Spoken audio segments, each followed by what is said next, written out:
곧이어 생명의 말씀 대구 범어교회 이지훈 목사편이 방송됩니다.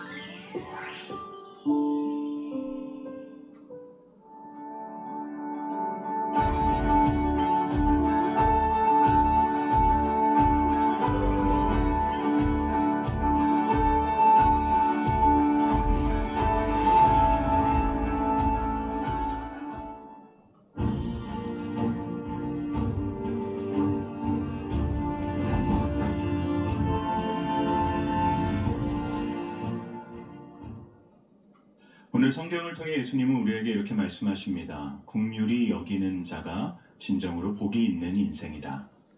제가 설교를 준비하면서 우리 성도님들께 예수님이 말씀하시는 긍휼을 어떻게 설명할 수 있을까 이렇게 고민을 하는데 제가 예전에 경험했던 한 사건이 떠올랐어요. 제가 가지고 있었던 안 좋은 습관 중에 하나가 발톱을 뿌리까지 자르는 것이었습니다. 그래서 보통 발톱은 일자로 자르잖아요. 저는 왠지 모르게 찝찝해서 그 발톱을 늘 이 뿌리 끝까지 이렇게 뽑아서 잘랐었습니다. 그러다 보니까 이 발톱이 자라면서 살을 뚫고 나오면서 통증이 심하게 찾아오게 되었어요.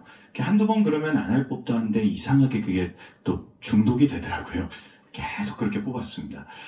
근데 보통은 며칠 지나면 이렇게 잠잠해졌는데 이게 어떤 한 번은 이게 잠잠해지지 않더라고요. 계속해서 가면서 그 부분에서 고름이 나오기 시작하고 결국 엄지 발톱 옆에 이만큼 이렇게 튀어 올라서 병원에 가서 그 부분을 잘라내는 시술을 해야만 했습니다.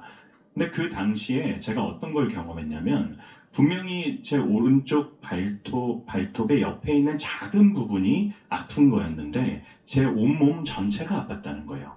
속이 미식거리기 시작했고 입맛이 없어지기 시작했고 식은땀이 흐르고 걷지도 못하고. 여러분 제 몸에 아주 작은 부분이잖아요. 제 몸이 좀 거대하잖아요. 그쵸? 검은색 가운 입으면 곰 같다고 하시더라고요. 근데 이제 곰 같은 저의 이 거대한 몸 가운데 정말 작은 일부인데 그 일부가 아픈 것 때문에 제 몸 전체가 영향을 받고 함께 아파지는 거죠. 여러분 저는 이게 긍휼을 잘 설명한다라는 생각을 합니다. 긍휼이란 함께 고통받는 거예요. 그래서 누군가의 아픔을 보면서 저 아픔은 나와 상관없는 아픔이다 외면하는 게 아니라 그 사람의 아픔에 내가 영향을 받는 것입니다. 그래서 그 사람의 아픔을 나의 아픔으로 여기며 그와 함께 아파하기로 결정하는 것, 그게 긍휼인 것이죠. 그래서 여러분 본문에서 예수님께서 말씀하시는 긍휼은 우리가 흔히 알고 있는 동정과는 조금 다른 것입니다. 동정은 누군가의 아픔을 보면서 안타까워하는 겁니다. 그런데 안타까워만 하는 거예요. 그 사람의 상황이 너무 딱하고 안타깝습니다. 그런데 그 사람의 아픔이 나의 인생에 영향을 끼치는 것을 막는 거예요. 한 발짝 떨어져서 그래 아프지 하지만 안타깝지만 그건 너의 문제고 너가 해결해야 될 문제야 라고 하며 그냥 마음속으로 안타까워만 하는 게 동정인 거죠. 근데 긍휼이란 거기서 한 발자국을 나아가는 겁니다. 안타까워하는 누군가의 아픔을 보면 그 아픔을 나의 것으로 여기며 그의 아픔에 내가 영향받기로 결정하며 그와 함께 아파하고 그의 문제를 해결하기 위해 노력하는 것. 여러분 그게 예수님이 말씀하시는 긍휼이라는 거죠. 실제로 오늘 본문에서 예수님이 긍휼이라고 말씀하신 이 헬라어 단어는 말이나 행동으로 불쌍히 여기다 라는 의미를 갖고 있어요. 그럼 무엇을 할 수 있습니까? 이 단어 자체가 행동 언어라는 것입니다. 그냥 단순히 불쌍히 여기며 끝나는 게 아니라 불쌍히 여기는 누군가에게 가서 말로 또는 행동하는 것이 긍휼이라는 거죠. 한자로 긍휼이라는 단어는 무슨 뜻입니까? 불쌍히 여겨 돌봄이라는 뜻을 갖고 있습니다. 누군가가 불쌍하기 때문에 그에게 다가가서 그를 돌보기로 결정하는 것이 한자적인 의미에서의 긍휼인 거죠. 영어로 긍휼은 compassion입니다. come, 함께, passion, 고통받다. 그래서 여러분 긍휼이라는 것은 누군가의 아픔에 내가 자발적으로 고통받기로 선택하고 그와 함께하는 것, 그게 긍휼인 것입니다. 사랑하는 성도 여러분, 예수님께서는 저와 여러분이 동정하는 인생이 아니라 긍휼을 베푸는 인생이 되기를 진심으로 원하십니다. 우리는 사실 동정하는 것은 잘해요. 그런데 긍휼을 베푸는 것까지 나아가는 것은 극히 드뭅니다. 대부분 마음속에 동정하며 안타까워만 하고 있어요. 그런데 하나님은 우리가 안타까워하면서 끝나는 인생이 되기를 원하지 않으십니다. 그래서 하나님은 늘 우리 주변에 나의 긍휼이 필요한 사람을 허락해 두셨어요. 여러분, 없는 것이 아닙니다. 내가 나의 인생에 함몰되어서 그냥 나만에게 집중하고 있고 나만 애달프고 나만 바라보고 있기 때문에 보지 못하는 거지, 하나님은 우리 주변에 늘 나의 긍휼이 필요한 누군가를 허락해 두셨어요. 여러분, 내가 생각을 바꾸고 하나님이 허락하신 그 사람들을 찾아 나설 때 그 자리에는 누군가가 있습니다. 특별히 신기한 게 뭔지 아세요? 내 주변에 긍휼이 필요한 사람은 높은 확률로 과거에 내가 경험했던 아픔과 괴로움을 경험했던 사람일 가능성이 되게 높습니다. 제가 그랬어요. 저는 학창시절에 몇 년 동안 왕따를 당했었거든요.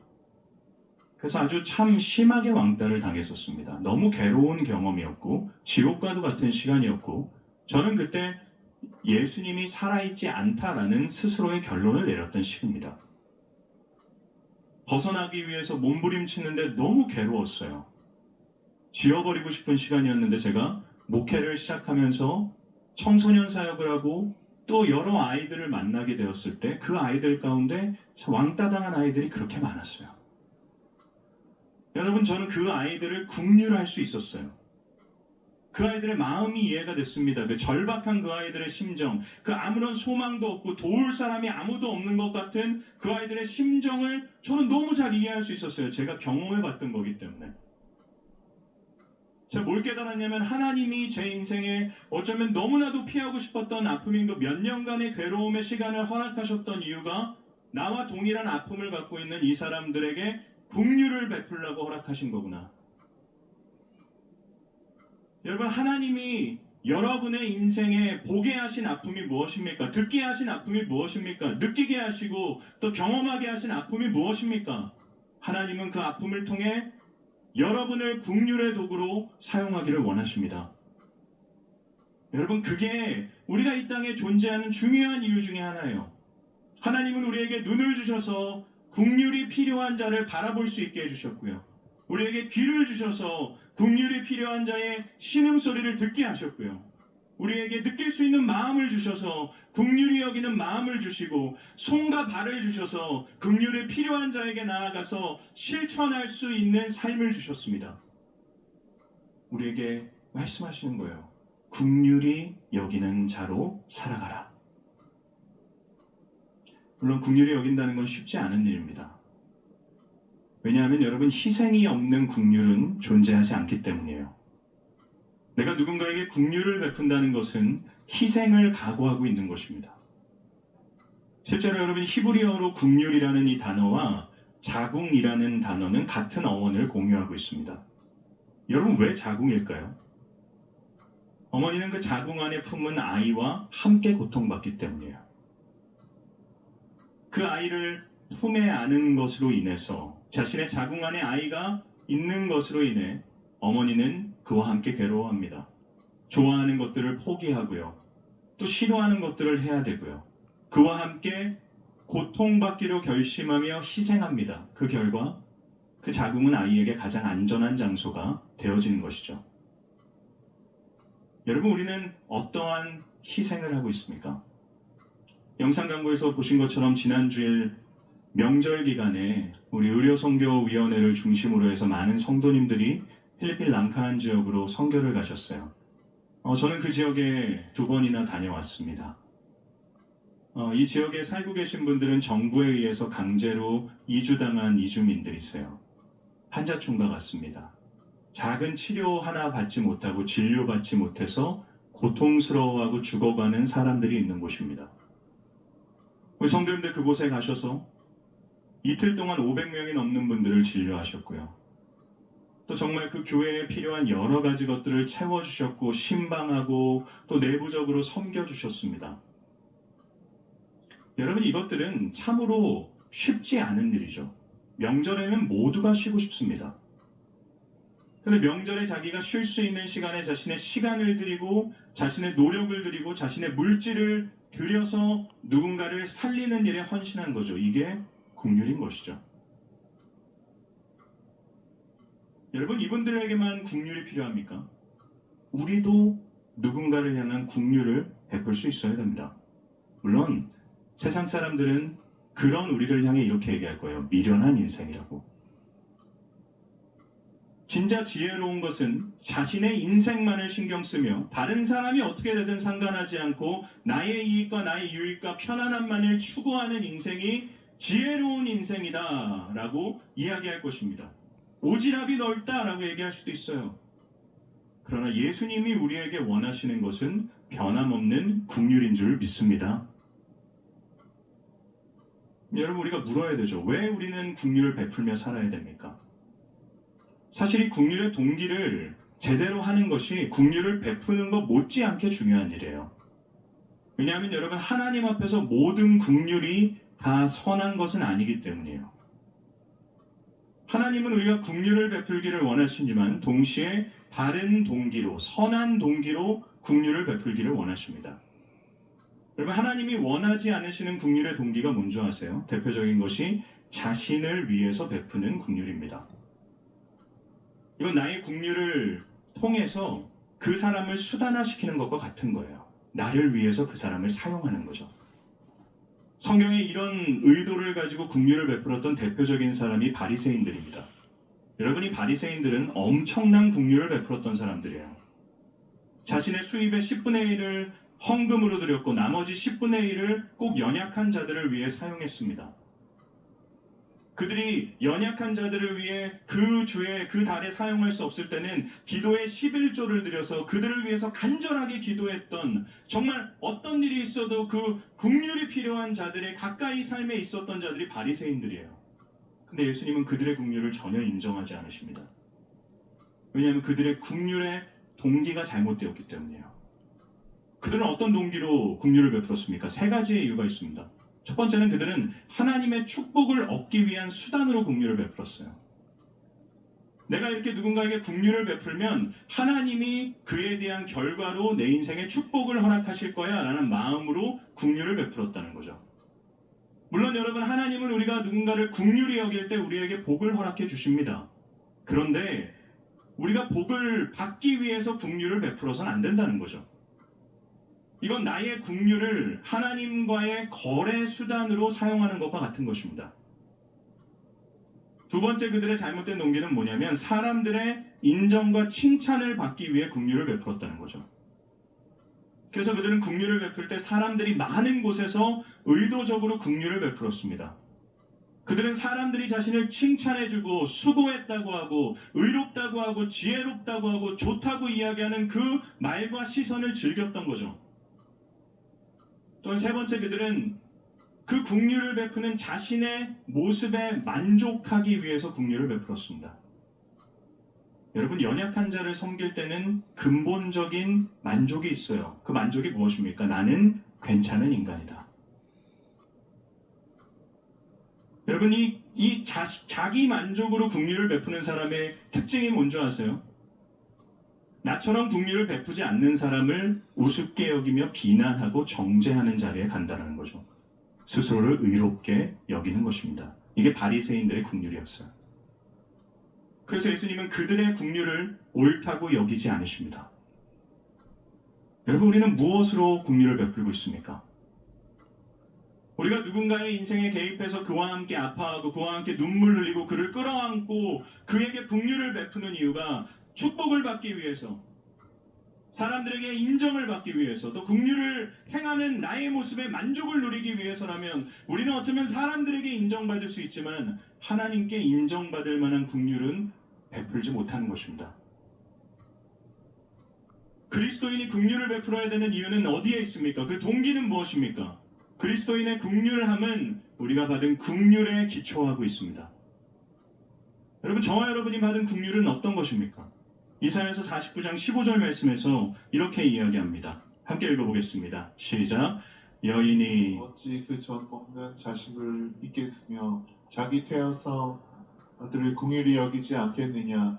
그들은 혹시 잊을지라도 나는 너를 잊지 아니할 것이라. 여러분, 이 구절은 하나님께서 자기를 배반하고 잊어버리고 반역한 이스라엘 백성들에게 하신 말씀이에요. 여러분, 제가 이 말씀을 읽는데 영화의 한 장면이 떠올랐어요. 예전에 공공의 적이라는 영화가 있었습니다.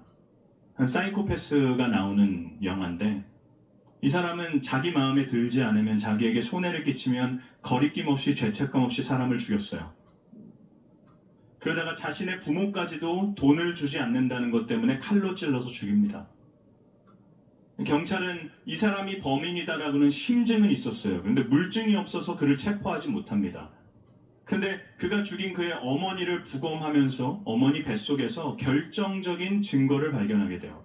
그 증거가 뭐냐면 그 사이코패스의 잘라진 손톱이었습니다. 이런 거죠. 자기의 부모를 칼로 찔릴 때 자기가 들고 있던 칼에 손톱이 베어 나간 거예요. 근데 어머니는 아들에게 칼에 찔려 죽으면서 죽어가는 와중에도 땅바닥에 떨어진 그 손톱을 먹은 거예요. 왜 먹었습니까? 이 손톱이 발견되면 자기 아들이 범인이라는 것이 드러나기 때문에, 아들에 의해 죽어가는 그 순간에도 긍휼을 베푸는 것이죠. 여러분, 왜 그렇습니까? 이 자기 태선한 자녀이기 때문에. 자녀는 자기를 잊을지라도 태에서 그 자녀를 창조해낸 부모는 잊지 않는 거예요. 이게 저와 여러분이 누리고 있는 긍휼의 정체가 아닌가요? 우리는 어떤 인생들입니까? 우리의 창조주이신 하나님 아버지를 반역한 인생들이에요. 하나님 아버지께 수도 없이 많은 죄를 지음으로써 결국 예수님을 십자가에 못 박혀 죽인 것이 저와 여러분입니다. 그런데 여러분, 하나님은 우리가 그분을 잊은 채로 살아도 우리를 잊지 않으세요. 우리가 그분을 외면해도 그분은 우리를 외면하지 않으십니다. 우리가 누리고 있는 긍휼은 죽어가는 순간에도 우리를 포기하지 않으시고 우리에게 변함없는 긍휼을 베풀어 주신 예수 그리스도의 긍휼인 것입니다. 여러분, 이것 외에 그리스도인이 긍휼을 베풀어야 되는 다른 동기는 없어요. 예수 그리스도로 인해서 새로운 생명을 얻은 이후부터 우리의 인생에 펼쳐지는 모든 선함과 모든 일들은 다 이 긍휼에 대한 마음에서 비롯되는 것입니다. 저와 여러분은 어떤 인생들인 줄 아세요? 우리는 빚진 자들입니다. 이게 우리의 정확한 정체성이에요. 우리는 도무지 갚을 수 없는 사랑의 빚과 목숨의 빚을 하나님으로부터 받은 자들입니다. 하나님은 우리에게 그 빚을 갚으라 하지 않으세요. 대가 없이, 값 없이 우리에게 그 사랑을 베풀어 주십니다. 그게 너무 감사해서 나의 삶을 온전히 자발적으로 내어드려서 그분을 위한 삶을 살아가기로 결정하는 것, 그게 우리가 베풀어야 되는 긍휼인 줄을 믿습니다. 여러분, 이처럼 우리가 예수 그리스도로부터 받은 긍휼을 통해 누군가를 긍휼히 여길 때 우리의 인생에 어떤 결과가 만들어지는 줄 아세요? 두 가지의 선한 결과가 생깁니다. 첫 번째는 우리의 긍휼이 하나님 아버지께 영광이 되어집니다. 여러분, 긍휼, 나를 희생해서 누군가와 아파하고 누군가를 회복시키기 위해 치는 몸부림은 그 자체로 영광을 만들어내요. 그런데 그 긍휼의 동기가 나를 위한 것이라면 그 영광은 결국 나에게로 돌아오게 됩니다. 아무리 포장하고 아무리 아닌 척해도 결국 그 영광이 갈 곳은 그 일을 행한 나에게밖에 없어요. 그런데 우리가 긍휼을 베푸는 동기가 예수 그리스도께 있다면 그 긍휼은 나를 통해서 예수 그리스도께로 드려지게 됩니다. 그래서 여러분, 기독교인의 긍휼은 뭔지 아세요? 예수님으로부터 와서 예수님으로 돌아가는 것입니다. 우리가 긍휼을 베풀 수 있는 그 동기도 예수님으로부터 오는 거예요. 그리고 우리가 행하는 모든 긍휼의 결과도 예수님께로 돌아가는 것입니다. 우리가 예수님 때문에 긍휼을 베풀 때 나의 공로 없음을, 나의 자격 없음을, 나의 아무런 영광 없음을 주장할 때 그 비로소 우리의 긍휼을 통해 하나님이 영광을 받으시는 거죠. 또 한 가지의 유익은 뭐냐면 우리가 하나님 아버지의 긍휼하심을 경험하게 돼요. 사실 저와 여러분은 매일같이 하나님의 긍휼을 경험하며 살고 있어요. 그분은 늘 우리와 함께 하시고 그분은 우리의 아픔을 외면하지 않으십니다. 단지 우리가 그것을 늘 놓치고 살 뿐이죠. 근데 내가 긍휼을 베풀 때 우리는 그 긍휼함에서 아버지의 긍휼하심을 경험하게 돼요. 여러분, 저는 이걸 진짜 경험해 본 적이 있어요. 예전에 제가 한번 말씀드린 것 같은데 제 아들이 며칠 동안 막 고열에 시달렸던 때가 있습니다. 애가 고열에 시달리니까 잠을 못 자요, 저녁에. 끙끙대면서 아이가 잠을 이루지 못할 때 저도 그 아이를 품에 안고 함께 잠을 자지 못했습니다. 그 아이와 함께 고통받은 것이죠. 근데 그렇게 그 아이와 끙끙대면서 그렇게 그 아이를 안고 새벽을 지나고 있는데 제 입에서 이런 얘기가 튀어나왔어요. 와, 차라리 내가 대신 아팠으면 좋겠다. 저는 되게 이기적인 사람이라서 평생 이런 말을 해본 적이 없습니다. 처음 제 입에서 그런 말이 나왔어요. 근데 여러분, 그 순간에 하나님 아버지의 마음이, 예수님의 마음이 이해되기 시작했어요. 그 전까지 제게 있어서 그 골고다 언덕을 향해 가는 예수님의 모습은 늘 뒷모습이었어요. 뭔가 그 가로 십자가, 무거운 그 십자가를 딱 짊어지고 세상의 모든 죄악을 내가 해결하겠다라고 하는 그 고독하고도 외롭고 그러나 사명감에 짙은 그 어쩐 엄청난 한 걸음 한 걸음이 무거운 걸음이었습니다. 여러분, 그 순간에 제가 그 길을 걷는 예수님의 마음이 느껴지는 거예요. 자신을 향해 돌을 던지고 자신을 향해 비방하고 침을 뱉고 저주하는 인생들을 예수님은 바라보면서 저와 동일한 말을 하는 거죠. 내가 대신 아팠으면 좋겠다. 아, 그분은 사랑 때문에 그 길을 걸어가시는 거구나. 내가 누군가를 긍휼히 여길 때 우리는 그 속에서 하나님이 내게 베풀어 주신 긍휼을 경험하게 되는 거예요. 저는 교회 내에서 목자분들에게 이런 고백을 정말 많이 듣습니다. 목자분들은 얼마나 많이 긍휼히 여깁니까? 목원분들의 간절한 기도의 제목을 자기의 기도처럼 날마다 나와서 기도하고요. 목원분들 한 분 한 분을 최선을 다해서 사랑하며 섬깁니다. 그렇게 긍휼히 여기다 보니까 이 목자분들이 저희한테 종종 무슨 고백을 하는 줄 아세요? 내가 목자로 섬기다 보니까 목사님, 전도사님들의 마음을 이해하겠습니다 라고 하세요. 하나님의 마음, 그 정말 영혼을 바라보며 끌어안고 간절히 기도하며 그 영혼 한 명이 돌아오기를 간절히 소망하는 그 마음이, 그 긍휼의 마음이 우리가 누군가에게 긍휼을 베풀 때 우리 속에 깨달아지는 것이죠. 그래서 긍휼을 베푸는 자는 복이 있는 인생입니다. 왜냐하면 그 긍휼을 통해서 나를 향해 변함없이 긍휼하시는 하나님 아버지의 긍휼하심을 경험하게 될 것이기 때문입니다.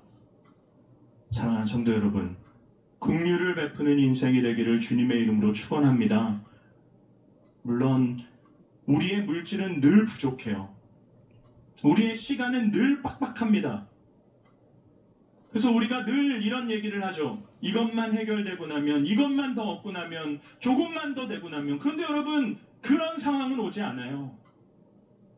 긍휼은 상황이 여유롭고 넉넉한 사람이 베푸는 것이 아닙니다. 긍휼은 하나님 아버지의 마음을 깨달은 사람이 베푸는 것이에요. 긍휼의 마음이 아버지의 마음이기 때문에 그 마음을 깨달은 자는 자기의 상황이 어떻든지, 자기의 상황이 어떠한 어려움 가운데 있든지 긍휼을 베풀 수 있는 자가 되어집니다. 여러분, 하나님이 기뻐하시는 인생이야말로 최고의 축복의 인생 아닌가요?